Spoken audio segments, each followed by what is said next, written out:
আসসালামু আলাইকুম সবাইকে। আমি এখানে নিয়েছি 1 কাপ দুধ আর হাফ কাপ চিনি। এখন দুধ আর চিনিটাকে আমি ঘন করে নেব।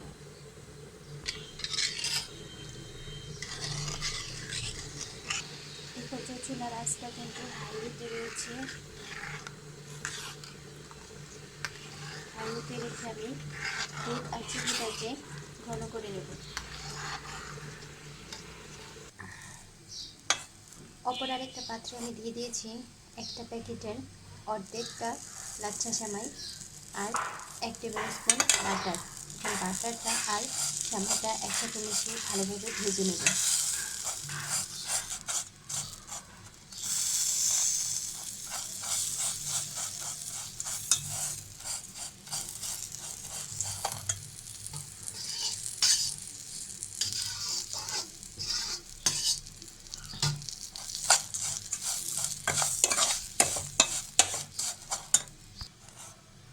সেমাইটা ভাজা হয়ে গেছে, এখন চুলাটা বন্ধ করে দেবো।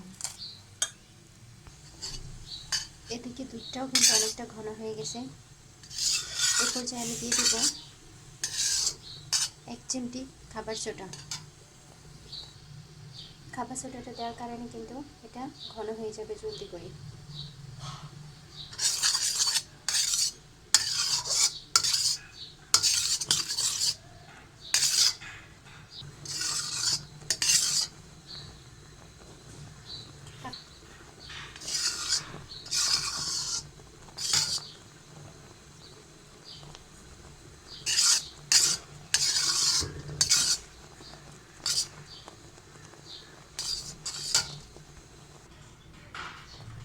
দুধ আর চিনির মিশ্রণটা কিন্তু ঘন হয়ে গেছে। এর চেয়ে বেশি ঘন কিন্তু আমি করবো না। দেখুন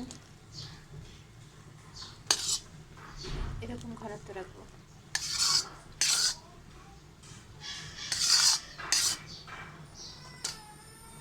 সেমাইটা দিয়ে ভালোভাবে মিশিয়ে নিতে হবে।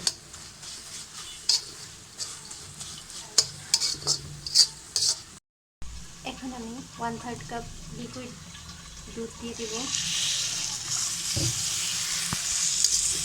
সেমাইটাকে ভালোভাবে মিশিয়ে নেব।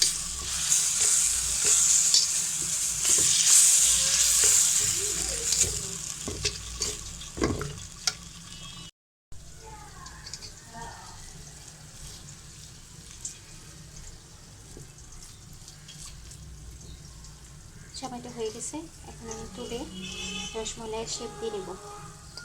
অবশ্যই এটা 80% গরম থাকা অবস্থায় করতে হবে। একটা প্যানে আমি 1.5 কাপ দুধ নিয়েছি। এখন দিয়ে দেব এলাচ পাউডার সামান্য লবণ। এখন দুধটাকে একটু ঘন করে নেব।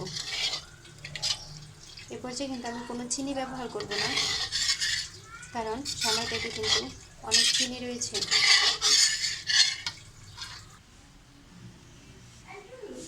সবগুলোকে আমি এভাবে রসমালাইয়ের শেপ দিয়ে নিয়েছি। দুধটাও ঘন করে চাল করে নেওয়া হয়ে গেছে। এখন আমি দুধটাকে ঠান্ডা করে নেব। এখন ঠান্ডা করে নেওয়া দুধটা আমি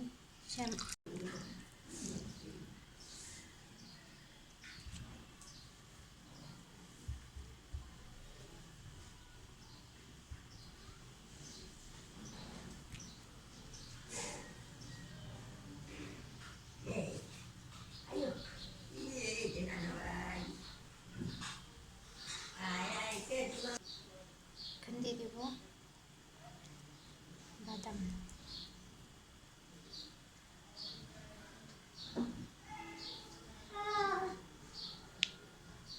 তৈরি হয়ে গেল আমার সেমাইয়ের রসমালাই।